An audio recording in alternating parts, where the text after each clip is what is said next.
Mereka memiliki potensi yang bisa kita kembangkan, kita pupuk dalam berbagai instrumen sarana prasarana, di mana tujuan akhirnya adalah pada upaya kualitas sumber daya manusia yang mampu merdeka dan mendukung kemerdekaan Indonesia.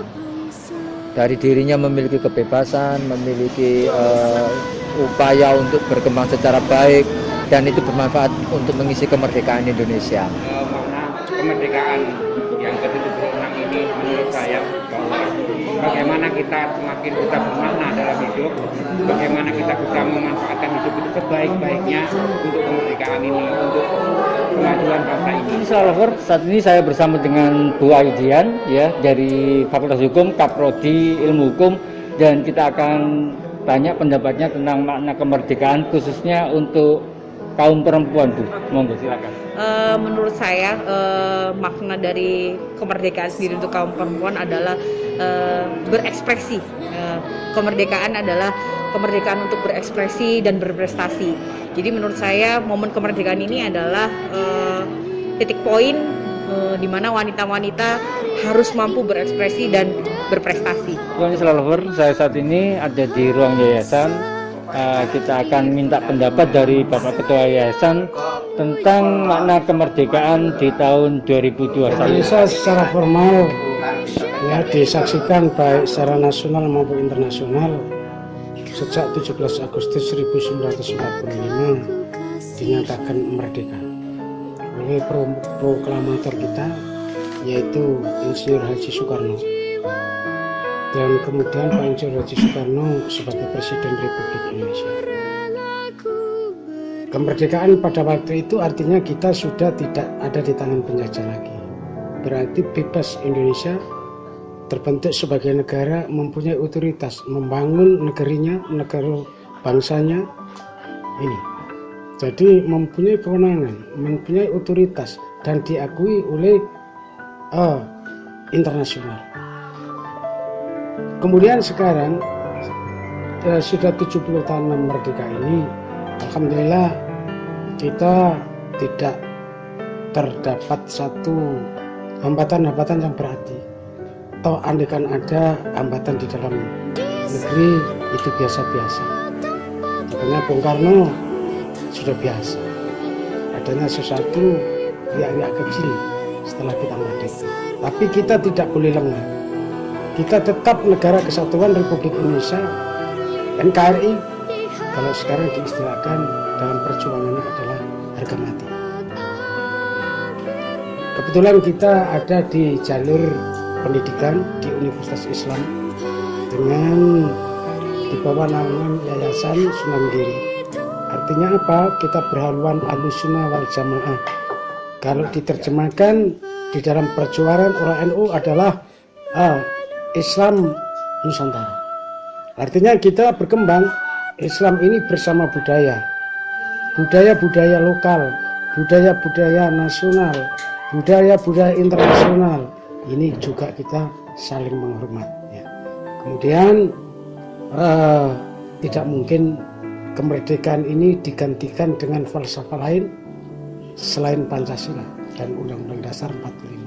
Oleh karena itu tanggung jawab kita semua ini yang perlu kita transformasikan dari sesepuh-sesepuh sampai pada anak didik kita. Supaya apa? Tahu bahwa negeri ini tidak gampang untuk diperoleh. Tidak gampang. Memerlukan suatu perjuangan yang lama sekali. Mulai dari perjuangan kedaerahan sampai pergerakan-pergerakan untuk membangun negara kesatuan Republik Indonesia. Dan saatnya kita ini lebih teguh lagi untuk bersatu, untuk mempertahankan kedaulatan negara kesatuan Republik Indonesia. Ini penting sekali. Ini tidak boleh lengah siapapun yang hidup di dalam negeri ini. Tidak boleh lengah. Ingat karena kita sekarang berada di era global, di era milenial. Oleh karena itu informasi untuk yang baik, untuk yang kurang baik, bagi negara kita ini kita betul-betul harus cerdas, harus pintar, perlu kita persiapkan generasi ke depan generasi yang iman, generasi yang takwa, berakhlakul karimah, dan memajukan ilmu, pengetahuan, dan teknologi demi kemajuan umat seluruhnya, khususnya bangsa Indonesia. Saya itu dari kami mewakili yayasan. Terima kasih. Pada waktu proklamasi kemerdekaan itu umur saya sudah 3 tahun. Jadi begitu diproklamasikan, maka Belanda itu masih sampai ke desa-desa saya. Termasuk kalau kamu melihat ada itu figura itu, foto siapa itu, kadet siapa yang ada itu ya itu tertembaknya itu, senjatanya itu terdengar sampai ke tempat saya. Di Belanda itu sampai masuk ke desa. Kalau masuk ke desa itu rumah kepala desa itu dibakar oleh Belanda itu pada waktu itu. Kemudian para tentara itu 2 macam, yang betul-betul tentara, yang betul-betul rakyat biasa, berjuang sama-sama berjuang itu untuk mempertahankan kemerdekaan itu. Nah, kamu selalu tahu desa saya atau kamu? Desa saya itu Kendal lagi, terus utaranya itu Perak. Jarak antara Perak dan Kendal itu jauh. Terjadilah pertempuran di antara itu. Banyak tentara Indonesia yang tertembak mati. Termasuk alhamdulillah misanana sendiri, namanya Supi itu juga tertembak. Tapi tidak sampai ke anggota yang fatal, masih hidup. Itulah pada waktu bagaimana di Lamongan ini ada peringatan itu ya, Kadet Swoko itu. Nah, di Karanggeneng juga ada peninggalan itu, tanda-tanda peninggalan peperangan itu ada. Belanda itu dari utara nyabrang Bengawan Solo, ceritanya itu. Saya tidak tahu kalau sampai situ, tapi perangnya tahu. Memang di belah utara di Kendal kok. Saya mendengarkan rame itu.